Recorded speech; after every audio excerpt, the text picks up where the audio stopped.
Ce film est tellement une bonne surprise, Optimus est à son prime, je suis un peu fier de cette vanne même si elle est très nulle. Mais c'est le générique, truc de dingue. Transformers, le commencement, ou Transformers One je crois en VO, c'est tout simplement l'histoire des origines de Optimus Prime et de ses compagnons, voilà. Je n'ai plus les noms de base, mais je crois qu'il y en a un qui s'appelle D7, qui est le meilleur ami d'Optimus, et Optimus il s'appelle... Je sais plus, dites-moi en commentaire s'il vous plaît. On va suivre du coup Optimus, qui n'est pas encore Optimus, on va suivre son évolution dans une société où il est tout en bas d'ailleurs, la société où il y a un mineur, tout simplement il doit miner pour avoir des ressources d'une planète qui se meurt, parce que oui leur planète se meurt, on apprend pourquoi, il y a beaucoup de lore dans le film. Si vous aimez Transformers, si vous aimez l'univers Transformers, si vous avez beaucoup aimé les films, si vous regardez les séries animées, etc., le film est fait pour vous, vous allez kiffer à 100%. Regardez même pas cette vidéo, allez réserver une place et allez le voir au cinéma. Tout simplement. Pour ceux qui sont pas fanatiques non plus, comme moi, j'aime bien Transformers, j'ai beaucoup aimé les films. Pas tous, il y en a qui sont vraiment à chier, il y en a que j'ai même pas vu. Mais j'ai beaucoup aimé les premiers, et même des gros robots qui se battent et qui puissent se transformer en voiture ou en avion, c'est trop stylé. Pardon, mais là on va parler juste en mode gogol, c'est piou-piou, des gros robots qui se battent, c'est génial. C'est juste génial en fait. L'idée de base est folle. Des robots aliens qui se battent entre eux, c'est génial. Et cette fois, du coup, le film, évidemment, c'est l'origine des Transformers, c'est l'origine de ce que nous on connaît, des Autobots et des Decepticons. Donc évidemment, ça se passe sur Cybertron. Si je me trompe pas, normalement, leur planète de base. Et ça, c'est trop cool, parce que nous, dans les films, c'était beaucoup sur Terre, et beaucoup ce truc terrien avec les humains. Là, on s'en fiche des humains, on veut des robots sur leur planète, et ça, c'est trop cool. Et comme je l'ai dit un petit peu avant, il y a beaucoup de lore. Le lore, c'est l'explication de l'univers, c'est pourquoi il y a ça, c'est les origines, c'est le passé. On voit beaucoup de Primes, c'est ou c'était les chefs des Transformers, tout simplement. Et ça, moi, j'aime trop.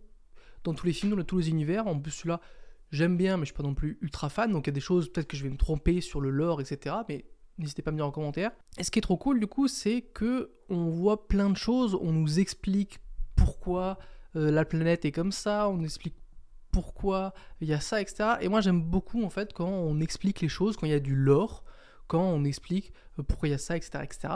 Et je trouve que ça fait gagner, encore une fois, du lore à l'univers Transformers, où juste nous, c'était les films... pour le grand public, Transformers, c'est des films en live action, il y a des gros robots aliens qui arrivent sur Terre parce que leur planète elle est mourue, et ils se battent entre eux chez nous. Alors que là, du coup, il y a plus d'explications de d'où ils viennent, pourquoi, etc., etc. Et ça, j'ai trop aimé. Mais il y a un truc qui est vraiment cool avec ce film, et c'est là où c'est une bonne surprise, c'est que déjà, je m'attendais à rien de spécial. Voilà, je me suis dit, un film Transformers d'animation, pourquoi pas? Encore une fois, des gros robots qui se battent, évidemment que je vais voir ça. Mais je m'attendais pas au film du siècle, etc. Et j'ai été vraiment surpris, et c'est un film qui va crescendo. Au début, je me suis dit, ok, c'est un bon film, je me passe un bon moment, c'est rigolo, mais c'est assez classique dans l'idée. Il y a une fraternité, deux mégapotes, du coup Optimus, je sais plus son nom, et D7, qui deviendra Megatron, et on les suit, eux, leur relation, qui est très intéressante. Ensuite, ils rencontrent Bee, donc qui va devenir Bumblebee, et une autre meuf, j'ai pas son blaze, mais elle est en rose sur l'affiche. Ça, c'est trop cool en fait, parce qu'ils sont sympas à suivre, mais c'est pas non plus le film du siècle, c'est pas un truc extraordinaire. Et en fait, plus ça va avancer, et plus on va avoir des révélations, évidemment, des pourquoi ça, etc., etc., qui sont encore une fois assez classiques. Il y a des archétypes de personnages, je vais pas vous le dire, parce que sinon je vous spoil, même si je pense que quand vous allez voir en fait le film petit à petit, vous allez comprendre ce qui va se passer, etc., et ça, bah, c'est assez classique, donc c'est pas forcément négatif parce que c'est bien fait, c'est pas redondant, on n'est pas en mode oh, encore ça, on est en mode ok, c'est ça et c'est cool, donc pourquoi pas. Mais là où je voulais en venir, c'est que ça va crescendo donc, et plus ça va et plus il y a de l'intensité. Au début, c'est un petit film tranquille, tu te dis oh tranquille, voilà, oh il y a ça comme enjeu, ok, et plus ça avance, plus il y a différents enjeux, plus les choses se mettent en place, plus tu te dis ah ok ça, oh ben oui, c'est vrai qu'il y a ça, cette rivalité finalement entre Optimus et D7, donc Megatron, qui va se mettre en place petit à petit, et du coup on comprend leur rivalité, on comprend pourquoi dans les films ils sont l'un contre l'autre, on comprend l'origine des Decepticons, l'origine des Autobots, l'origine de ces noms, l'origine de plein de choses en fait, et ce film sert à ça, sert à expliquer, montrer les origines, c'est pour que ça s'appelle Le Commencement, et sur l'affiche il y a marqué découvrez leur origine, je sais pas quoi, il sert à ça le film, et il le fait bien, et donc ouais, cette fin qui est folle furieuse, je vais pas vous spoiler, mais j'avais des frissons. Et ça m'a surpris d'avoir des frissons, parce que je m'attendais pas à avoir des frissons de fou, et j'aurais dû m'attendre en vrai, parce que c'est Optimus, et attendez, j'ai un truc qui me chatouille, et Optimus il fout tout le temps les frissons. Vous comprenez pourquoi, et vraiment cette dernière séquence, un peu vraiment les grosses dernières minutes du film, sont incroyables. N'hésitez pas à vous abonner, voilà, on a dépassé la moitié de l'objectif, c'est génial, merci pour ça. Mais on s'arrête pas, voilà, on est parti pour les 500, dès que vous vous abonnez, je mets un trait sur le tableau, merci pour ça encore une fois. L'animation en elle-même, elle n'est pas extraordinaire. Je veux dire, on sort du robot sauvage il y a 2 semaines, je crois, parce que oui, cette vidéo sort 2 semaines après que je la tourne, parce que je l'ai vu en avant-première le film. Du coup, peut-être qu'on sera plus sur la chaîne, peut-être que plein de choses seraient passées, peut-être qu'elle va jamais sortir parce qu'on sera tous morts. En tout cas, il y a 2 semaines, ou 3, il y a quelques semaines, il y a Le Robot Sauvage qui est sorti, qui est pour moi l'un des meilleurs films de cette année, si ce n'est pas le meilleur, qui a une animation folle, avec un style visuel vraiment propre, une DA extraordinaire, bref, c'est pas le sujet.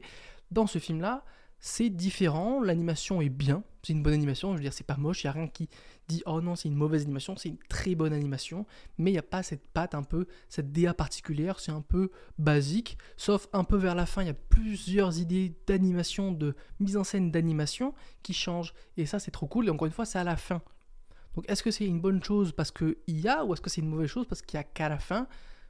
À vous de choisir, ça dépend, vous, encore une fois. Mais moi, j'ai beaucoup aimé, du coup, cette fin, ça m'a surpris. Je m'attendais, encore une fois, à une animation assez simple, assez basique, qui rentre dans la norme un peu de qualité, mais sans plus. Et ces dernières séquences, encore une fois, m'ont rappelé que, oh non, c'est trop cool, en fait. Il y a eu plein d'idées qui étaient géniales. Le film est assez marrant, mais il n'est pas non plus comique. Il y a du sérieux, c'est assez bien jaugé. Et ça, c'est cool, parce que il y a quand même un personnage, donc Bumblebee, qui fait que parler, blablabla, il fait plein de vannes, vous voyez, ce genre de personnage. Parfois, ça peut être un peu lourd, ça peut être un peu mal géré. Je trouve que là, il est bien géré. Il y a des vannes qu'il fait qui sont un peu marrants, en vrai. Il y en a qui sont un peu lourdes, mais c'est aussi ça, le personnage. Il ne faut pas qu'il soit tout le temps drôle à 100%, sinon ça va pas trop avec le personnage. Il faut qu'il soit un peu lourd, ça fait partie aussi du personnage. Donc franchement, l'humour est assez bien géré. En plus d'avoir de l'humour, il y a aussi ce côté épique. Le film est épique, il y a ce côté epicness de Transformers.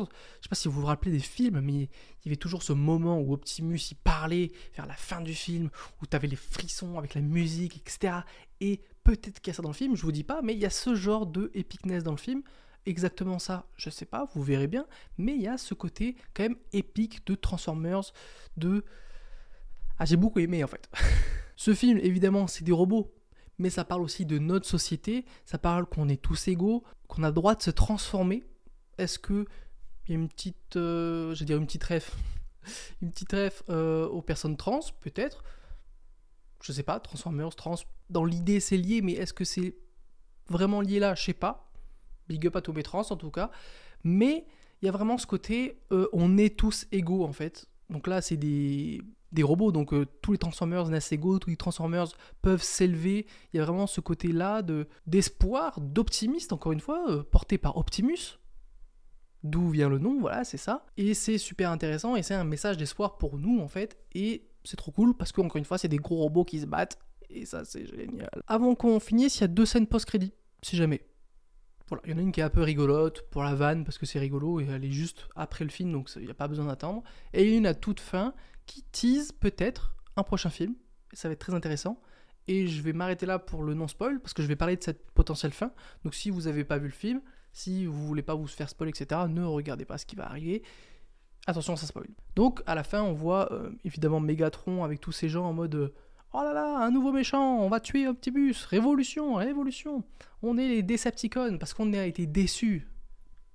C'est facile, mais c'est trop bien, ça marche en vrai. Et les Autobots parce qu'ils sont autonomes, etc. Ok, bien sûr, pourquoi j'avais pas pensé plus tôt?